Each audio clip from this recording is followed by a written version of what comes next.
Nous avions déposé une question prioritaire de constitutionnalité le 6 avril dernier devant le tribunal correctionnel de Poitiers.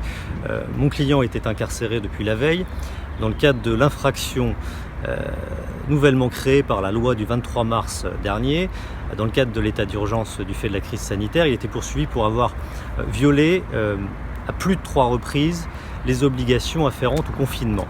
Or, on avait donc un texte qui prévoyait qu'à partir de la 4e fois, nous passions du domaine contraventionnel au domaine délictuel avec une peine d'emprisonnement possible. D'ailleurs, mon client était incarcéré depuis la veille, c'est-à-dire le dimanche. Le lundi, j'ai donc déposé une question prioritaire de constitutionnalité avec mon confrère Lucas Hervé.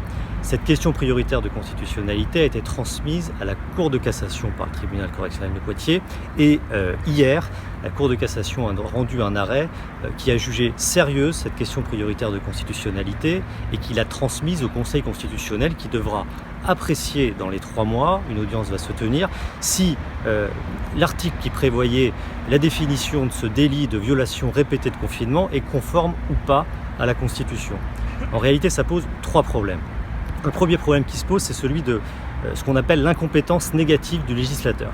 C'est-à-dire que le législateur doit définir lui-même les comportements fautifs qui caractérisent une infraction.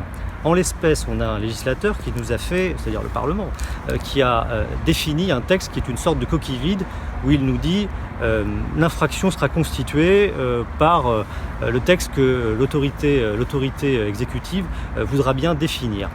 Ça pose un problème de constitutionnalité, notamment au regard de l'article 34 de la Constitution. On a un deuxième problème qui est celui de ce qu'on appelle le principe de l'égalité des délits et des peines, qui prévoit qu'une loi pénale doit être claire.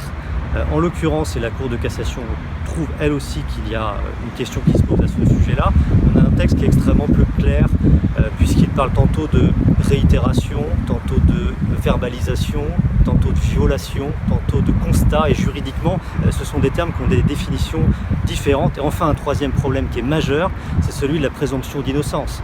C'est-à-dire qu'on passe du domaine contraventionnel, donc peine d'amende encourue, au domaine délictuel avec peine d'emprisonnement à partir de la 4e verbalisation en 30 jours. La difficulté, c'est que pour les 3 premières verbalisations, vous avez 45 jours, même 45 jours x 2, puisque les délais étaient doublés pendant le confinement, pour les contester.